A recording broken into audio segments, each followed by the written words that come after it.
우리가 이제 로마서 8장을 보게 될 것입니다. 혹자는 성경을 반지로 비유를 한다면 이 로마서는 반지의 앞부분이고 그중 8장이 보석에 해당한다고 말합니다. 그만큼 로마서 8장은 성경 가운데서도 빛나고 소중한 장이라고 말할 수 있습니다. 로마서 8장은 지금까지 로마서에서 다루었던 구원의 마침으로써 하나님의 자녀의 영광이라는 주제를 다루고 있습니다.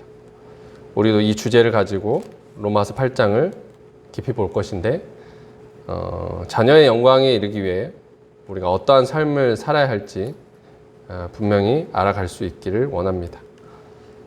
자, 1절은 이렇게 시작합니다. 로마서 8장 1절에 그러므로 이제 그리스도 예수 안에 있는 자에게는 결코 정죄함이 없나니. 우리가 그리스도 예수 안에 있다는 것은 정죄함이 없는 것을 말합니다. 정죄함이 없다는 것은 죄에 대한 심판이 없다는 것인데 2절에서 그 이유를 설명합니다. 2절입니다. 이는 그리스도 예수 안에 있는 생명의 성령의 법이 죄와 사망의 법에서 너를 해방하였습니다. 그리스도 예수 안에 있는 생명의 성령의 법이 죄와 사망의 법에서 우리를 해방하였기 때문이죠. 그리스도 예수 밖에 있었을 때 이전에 나는 어떤 운명이었습니까? 이 죄와 사망의 법 아래서 죽을 수밖에 없는 운명이었습니다. 죄에 대한 하나님의 심판을 받아서 영원한 지옥의 형벌에 처해져야 할 그런 운명이었습니다. 율법은 이것을 우리에게 알게 해주죠. 율법은 타락하고 범죄한 나를 정죄하고 심판합니다. 나를 죄와 사망의 법 아래로 끌고 갑니다. 그런데 이제 더 이상 내가 율법의 정죄 아래, 죄와 사망의 법 아래 있지 않게 되었습니다. 왜냐하면 그리스도 예수 안에 있는 생명의 성령의 법이 죄와 사망의 법에서 나를 해방하였기 때문입니다.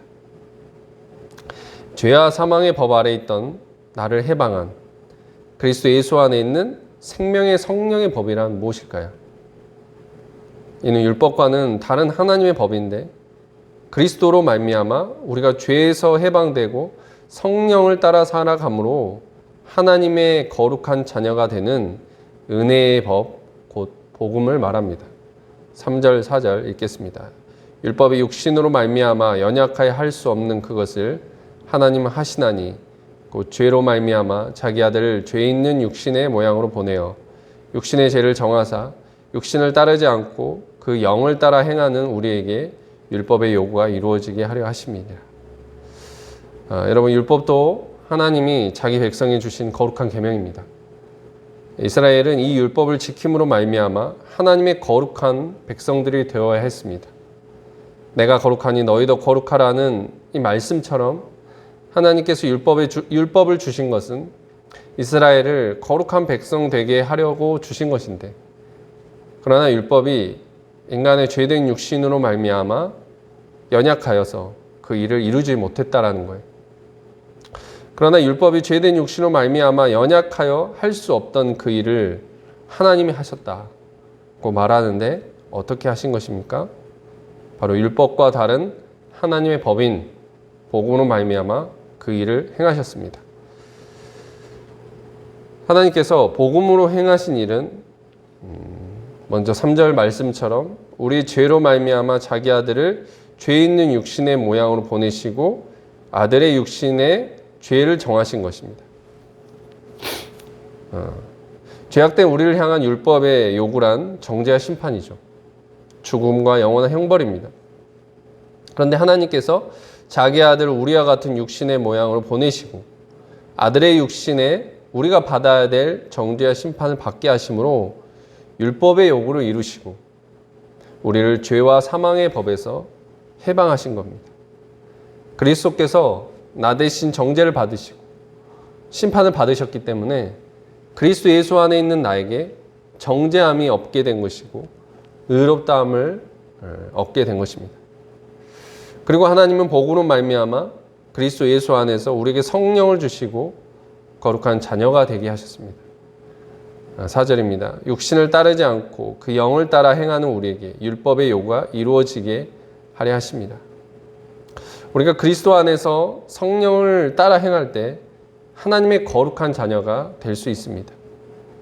우리 육신으로는, 우리의 의로서는 결코 이룰 수 없지만, 그러나 우리가 성령을 따라 행함으로 하나님의 거룩한 자녀가 되고 율법의 요구를 이룰 수 있게 되는 것입니다. 이 거룩한 이 일의 성취에 관하여 하나님이 이미 에스겔 선지자를 통해서 이렇게 예언하셨습니다. 에스겔서 36장 27절로 28절, 또 내 영을 너희 속에 두어 너희로 내 율례를 행하게 하리니 너희가 내 규례를 지켜 행할지라.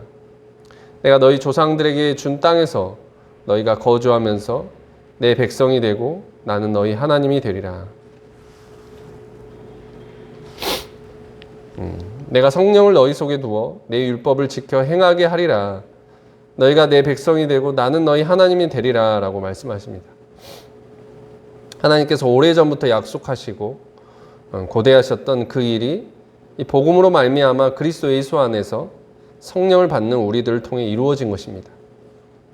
하나님께서 그리스도 안에 있는 모든 자에게 약속하신 성령을 주셔서 거룩한 뜻을 이루어 가십니다. 그러므로 그리스도 안에 있는 우리 모두 성령 받기를 사모하고 성령을 힘써 따르는 자가 되어야겠습니다. 5절 6절 읽겠습니다. 육신을 따르는 자는 육신의 일을, 영을 따르는 자는 영의 일을 생각하나니 육신의 생각은 사망이요 영의 생각은 생명과 평안이니라. 여기 육신을 따르는 자는 이 같은 육신의 일을 행합니다. 더러워지고 악해집니다. 싸우고 나누어지고 방탕하게 살게 됩니다. 그리고 결국에 사망, 멸망에 이르게 됩니다. 반면에 영을 따르는, 성령을 따르는 자는 어떻습니까? 영의 일, 성령의 일을 생각하고 성령의 열매를 거둡니다. 성령의 일. 성령의 열매는 갈라디아서 5장 22절로 23절에 나와 있습니다. 읽겠습니다. 오직 성령의 열매는 사랑과 희락과 화평과 오래 참음과 자비와 양성과 충성과 온유와 절제니 이 같은 것을 금지할 법이 없느니라. 성령을 따르는 자는 이 같은 성령의 열매를 거둡니다. 서로 사랑하고 기뻐하고 주의 일에 충성하고 잘 다스립니다. 그리고 결국에 생명과 평안에 이르게 됩니다. 이렇게 사망과 생명이라는 이 전혀 다른 결과가 우리가 어떤 생각을 따라 사느냐, 그것에 따라 결정이 되는 것이죠.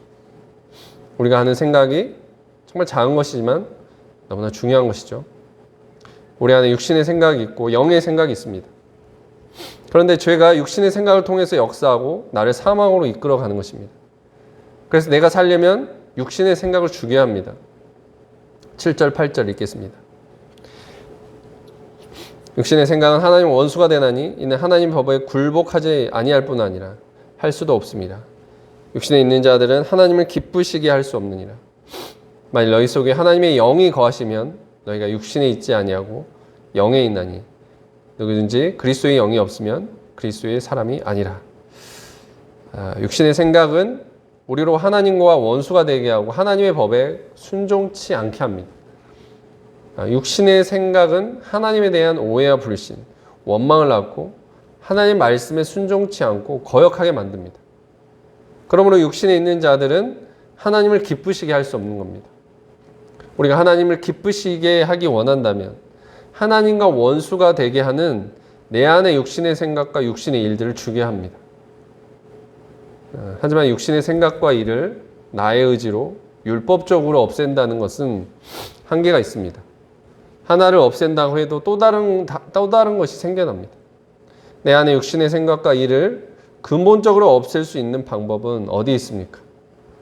바로 9절 말씀에 있습니다. 너희 속에 하나님의 영이 거하시면 너희가 육신에 있지 아니하고 영에 있나니. 하나님의 영, 곧 성령이 우리 안에 거하시면 우리가 성령을 받게 되며 육신에 있지 아니합니다. 육신의 생각과 일들을 근본적으로 없앨 수 있습니다. 그러면 우리가 성령을 받아서 성령을 따라 살아야 합니다. 10절, 11절 읽겠습니다. 또 그리스도께서 너희 안에 계시면 몸은 죄로 말미암아 죽은 것이나 영은 의로 말미암아 살아있는 것이니라. 예수를 죽은 자 가운데서 살리신 이의 영이 너희 안에 거하시면 그리스도 예수를 죽은 자 가운데 살리시니가 너희 안에 거하시는 그의 영으로 말미암아 너희 죽을 몸도 살리시리라. 우리가 그리스도 안에 거하고 그리스도가 우리 안에 계심으로 죽었던 우리의 영이 살아났습니다. 그뿐 아니라 예수를 죽은 자 가운데 살리신 하나님의 영, 생명의 성령이 우리 안에 계시면 죄로 말미암아 죽을 우리 몸도 살아날 것입니다. 죄가 없는 거룩한 몸으로 부활할 것입니다. 이것이 고린도전서 15장의 부활장에서 사도가 말하는 몸의 부활입니다. 그러면 우리가 몸의 부활, 영광스러운 자녀의 형상을 입게 될 그날까지 그리스도와 긴밀히 연합되고 그의 안에서 하나님 주시는 성령을 받아서 성령을 따라 살아가기를 힘써야겠습니다. 이제 누구든지 그리스도 안에 있으면 성령을 받을 수 있는 성령의 시대가 열렸습니다. 그리스도 안에 있는 우리가 성령을 구하기만 하면 선물과 같이 받을 수 있습니다. 하나님은 남종이나 여종이나 차별 없이 모든 믿는 자에게, 구하는 모든 자에게 성령을 선물같이 주십니다. 보라 지금은 은혜 받을 만한 때요 보라 지금은 구원의 날이로다 라고 하였습니다. 하나님은 그리스도 안에서 진리의 말씀을 통해서 기도를 통해서 수많은 은혜의 때와 역사들을 통해서 성령을 우리 가운데 부어주고 계십니다. 이러한 은혜의 때에 우리 모두가 정말 가난하고 목마른 심령으로 성령을 간절히 구하고 성령을 따라 살아가기 힘쓰므로 하나님의 거룩한 자녀, 그 자녀로서 자녀의 영광에 이르게 되는 한날을 맞이할 수 있기를 원합니다.